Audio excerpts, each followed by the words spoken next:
जैसे किसी ने लाइसेंस बनवा रखा है, ड्राइविंग लाइसेंस यानी गाड़ी चालक का लाइसेंस बनवा रखा है, सर्टिफिकेट।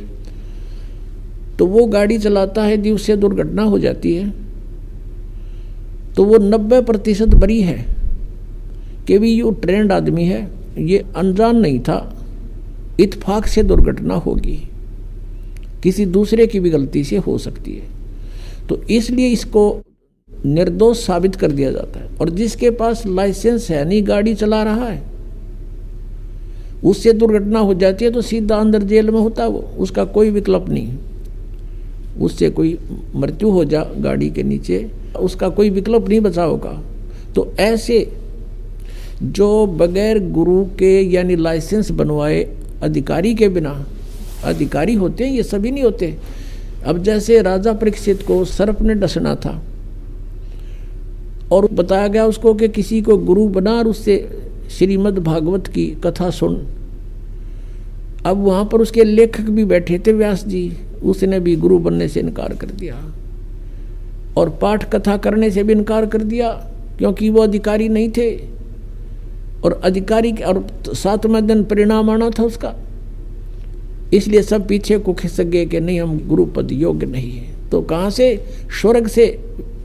और सुखदेव जी को बुलाया गया, वहाँ राजा परीक्षित ने उनको गुरु बनाया और फिर उन्हें 7 दिन कथा सुनाई। तो अनधिकारी से लिए हुए नाम से भी आपको कोई राहत नहीं मिलेगी, अधिकारी से लिए हुए नाम से भी आपको राहत मिल सकती है कि इच्छा कर मारे नहीं, बिन इच्छा मर जा। लेकिन आपके संचित कर्म बहुत होते हैं। अब इन भगवानों की साधना से, चाहे आपने गुरु बनाकर भी कर रखे हैं, तो भी आपके पाप डिपॉजिट अलग से होंगे ही होंगे। यहाँ का विधान है, जैसे कर्म करेगा वैसे फल मिलेंगे। केवल एक परमात्मा है, परम अक्षर ब्रह्म, उसकी भक्ति करने से और उसके अधिकारी संत से लाइसेंस बनवाने से यानी उपदेश ग्रहण करने से, दीक्षा लेने से आपके पाप नाश हो सकते हैं, और से नहीं। तो यहाँ प्रसंग है कि कहते हैं, जब ही सतनाम हृदय धरो भयो पाप को नाश। और जैसे चिंगारी अग्नि की भाई पड़े पुराने घास, करोड़ों टन सूखा घास फूस पड़ा हो और उसमें एक माचिस की सीख जला के लगा दे, सारे का नाश करके राख बना देती है। और चलती हवा उसको इधर उधर, आंधी तूफान उसको उठाकर फेंक देता कहीं का कहीं, वो अक्षेत्र क्लियर भी हो जाता है। ऐसे ही परमात्मा कहते हैं, जैसे सूरज के आगे बदरा ऐसे कर्म छयारे, और प्रेम की पवन करे चित मन जन धल के तेज नयारे।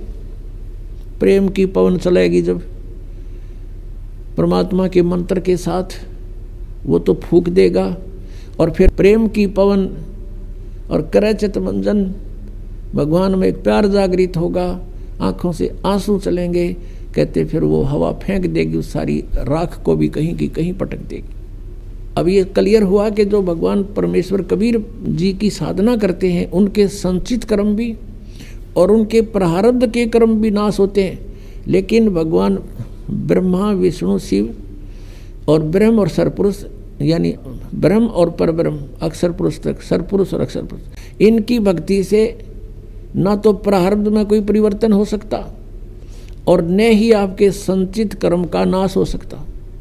क्रियमान कर्म ज्ञान से कुछ बचाव हो जाता है, संतों का संग करने से, ज्ञान के समझने से कुछ पापों से, क्रियामान पापों से बच सकते हैं। जो कर रहे हैं उनसे कुछ फर्क पड़ जाता है, लेकिन प्रारब्ध में कोई परिवर्तन नहीं होता।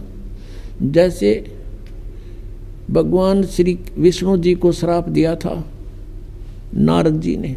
नारद जी ने भगवान से विष्णु रूप मांगा था, हरि रूप विवाह कराने के लिए, और विष्णु जी ने उनको यानी भगवान ने उनके बंदर का मुंह लगा दिया। जब नारद जी को पता चला कि तेरे साथ शरारत कर दी विष्णु जी ने, उसको श्राप दे दिया कि आज तूने मेरे को बंदर का मुंह लगाया। एक औरत के लिए आज मैं व्याकुल था, एक पूरा जीवन तू अपनी पत्नी के वियोग में बितावेगा। उसका श्राप का फल भी भगवान विष्णु ने श्री रामचंद्र रूप में भोगना पड़ा। और जो मुंह तूने मेरे लगाया है, इस मुंह के जैसे व्यक्ति यानी जीव तेरी मदद करेंगे। बंदरों ने उनकी मदद की। और फिर श्री रामचंद्र जी रूप में यानी विष्णु जी ने जन्म लिया। वो सारा आपने सुन लिया कि उन्होंने किस किस प्रकार वो अपना जीवन व्यतीत किया। और जैसे ये भी आपने सुन लिया कि उन्होंने बाली को मारा था, वो उनके प्रारब्ध में लिख दिया गया, तो उसका बदला भी उन्होंने भोग कर ही पूरा करना पड़ा। वो उसको नाश नहीं कर सके, अपने प्रारब्ध के पाप कर्म को भी नाश नहीं कर सके,